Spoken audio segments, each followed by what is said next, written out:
Hi friends, again welcome again to my YouTube channel. So इस video में हम पढ़ने जा रहे हैं सो पाठ एक भारत की खोज का जिसका नाम है अहमदनगर का किला। ठीक है, सो हम स्टार्टिंग करते हैं। ठीक है, सो पहले तो आपको ये पता होना चाहिए कि ये जो बुक है वो किसने लिखी थी। ये लिखी थी जवाहर लाल नेहरू जी ने।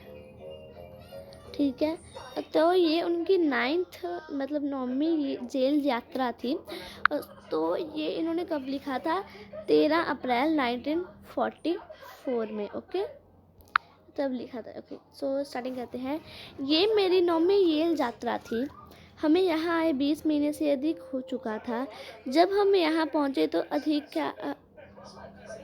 अंधी आरे आकाश में झिलमिलाते दूज के तारे हमारा चांद मतलब नेहरू जी कह रहे हैं कि जब हम यहाँ पे आए थे तो इनका स्वागत किसने किया था? चांद ने किया था। शुक्ल पक्ष शुरू हो चुका था। तब से हर बार जब नया चांद उगता तो जैसे मुझे याद दिलाता कि मेरे कारावास का देखिए देखिए, जब चांद आता है तो हमें कैसे पता चलता है?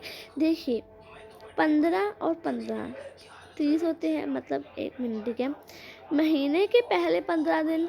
ठीक है, पहले देखिए, महीने के पहले दिन चांद एकदम पूरा होता है, फिर धीरे धीरे घटता कभी तो दिखता ही नहीं। ठीक है, सो ये जो पूरा है मतलब घटता है, उसमें 15 डेज लग जाते हैं, फिर ये बढ़ता है, फिर 15 डेज लग जाते हैं। मतलब इससे हम पता चल जाता है कि 1 मंथ जो है वो कंप्लीटेड हो चुका है। ओके, सो आगे करते हैं। चांद मेरी बंदी जीवन का स्थायी सहचर रहा है। वही मुझे यही बात का दिला जाता है कि अंधेरे के बाद, देखिए कहते हैं ना कि अंधेरे के बाद उजाला आता है, ये उनको चांद याद दिलाता था। कैसे? क्योंकि रात को चांद होता था और दिन में वो नहीं होता था।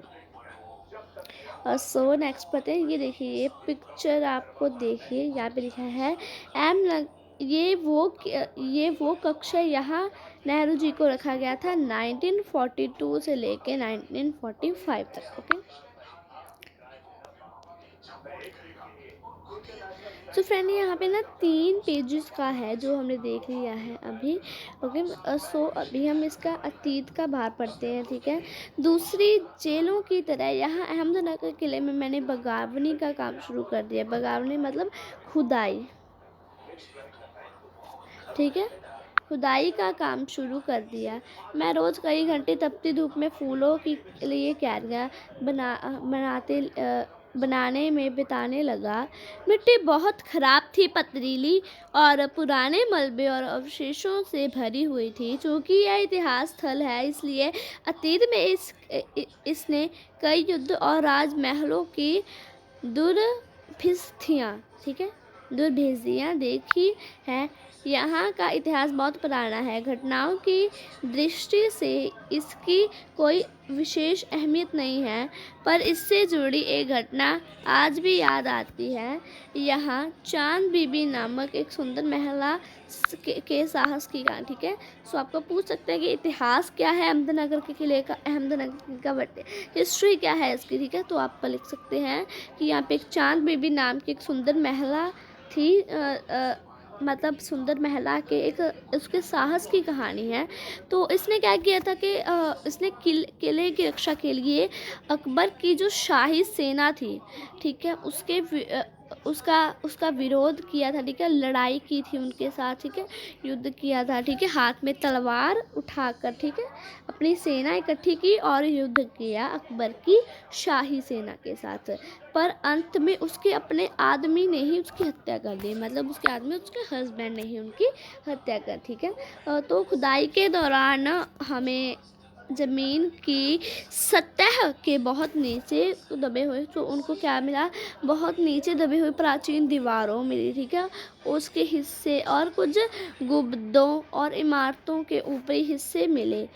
हम बहुत दूर नहीं जा सके, क्योंकि ना तो अधिकारियों ने इसकी मंजूरी मिली और ना ही हमारे पास काम को जारी रखने के लिए साधन थे। मतलब उनके पास औजार नहीं थे, तो ये वर्क नहीं कर सकते थे वहाँ पे, ठीक है। अब मैंने कुदाल छोड़कर हाथ में कदम उठा ली, पर मैं जब तक आज़ाद नहीं हो जाता और कर्म के माध्यम से वर्तमान को अपने अनुभव का हिस्सा नहीं बुला लेता, मैं उस बारे में नहीं लिख सकता।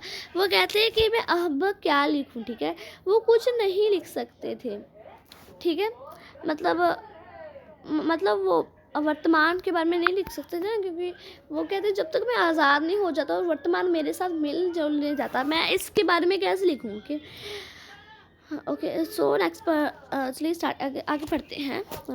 ना तो पैगंबर की भूमिका अख्तियार कर मैं फ़िलहाल भविष्य के बारे में लिख सकता हूँ। वो कहते मैं भविष्य के बारे में लिख सकता हूँ कि भविष्य में क्या हो सकता है। उन्होंने कहा बचा रहा अतीत, पर मैं उसके बारे में किसी इतिहासकार या विद्वान की तरह विद्यापूर्ण शैली में नहीं लिख सकता। वो कहते मतलब अतीत के जो हमारा अतीत है, हमारी हिस्ट्री है, ओके, हिस्ट्री। वो कहते उसके बारे में मुझे क्या पता है, क्या इतना तो पता ही नहीं है। कहते मतलब जैसे इतिहासकार लिख सकते हैं, मैं वैसे तो नहीं लिख सकता ना।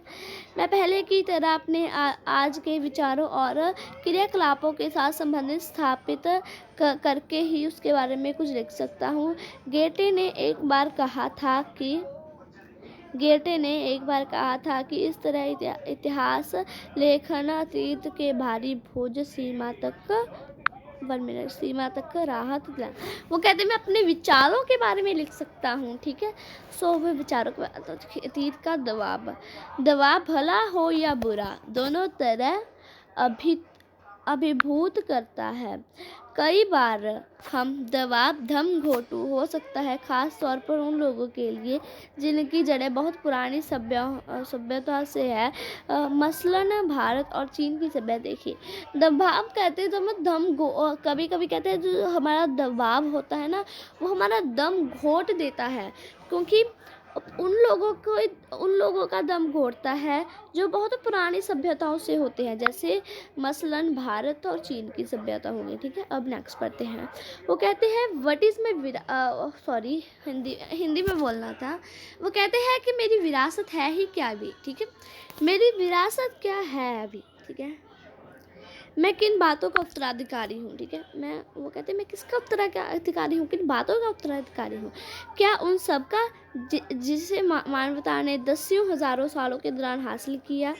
उसकी विजय में उल्लास का, उसकी पराजयों की दुख यंत्रा का, मानव के उन हैरत अंगेज साहसिक कार्यों का जिनकी शुरुआत युगों पहले हुई और जो जब भी जारी है और हमें आकर्षित करती है। मैं इस सब का वारिस हूँ, साथ ही उन सब का भी जिसने मानव की जाति समझ धारी है। वो कहते हैं कि मैं ठीक है। तो अभी तक नेहरू जी कहते हैं कि मैं किसका विरासत हूँ, किसका उत्तराधिकारी किसका हूँ, किन बातों का उत्तराधिकारी हूँ। तो वो कहते हैं कि मैं उनका उत्तराधिकारी हूँ जिसे मानव ने दसियों हजारों साल पहले अपने लड़कर जीता था, क्या मैं उनका उत्तराधिकारी हूँ, ठीक है। हम भारतवासियों की विरासत में एक खास बात है जो अनोखी नहीं है, क्योंकि कोई व्यक्ति औरों के एकदम अलग नहीं होता, ठीक है। अलबत्ता एक बात हम लोगों पर विशेष रूप से लागू होती है जो हमारे रुतक मांस और अस्थियों में समाई है। इसी विशेषता में हमारा वर्तमान रूप बना है और हमारा भावी रूप बनेगा। भावी मतलब भविष्य रूप बनेगा। इसी विशिष्ट विरासत का विचार और वर्तमान पर इसे लागू करने की बात एक लंबे अरसे से मेरे मन में घर किए है। मैं इसी के बारे में लिखना चाहता हूँ। भविष्य की घटनाएं और जड़ी लता मुझे भयभीत करती है। मुझे लगता है कि मैं तौर पर इसका स्पर्श ही कर सकता हूँ। So friends, this is a completed. If you like the video, please share and please like and subscribe my channel. Okay, also click the bell icon. Thank you. So next video में हम जाता हूँ, मेरे ख्याल से yes English का जो है ना, नेक्स्ट वीडियो हम इंग्लिश का इट्स सो हैपन्ड का। ओके, मैं आपको लिख देती हूँ। ओके, इट्स सो हैपन्ड का, ठीक है, जो फर्स्ट चैप्टर है, ठीक है, वो पढ़ेंगे। वैसे आपका सिलेबस वैसे पेपर्स तक कंप्लीट हो जाएगा। ओके, सो बाय बाय फ्रेंड, अगेन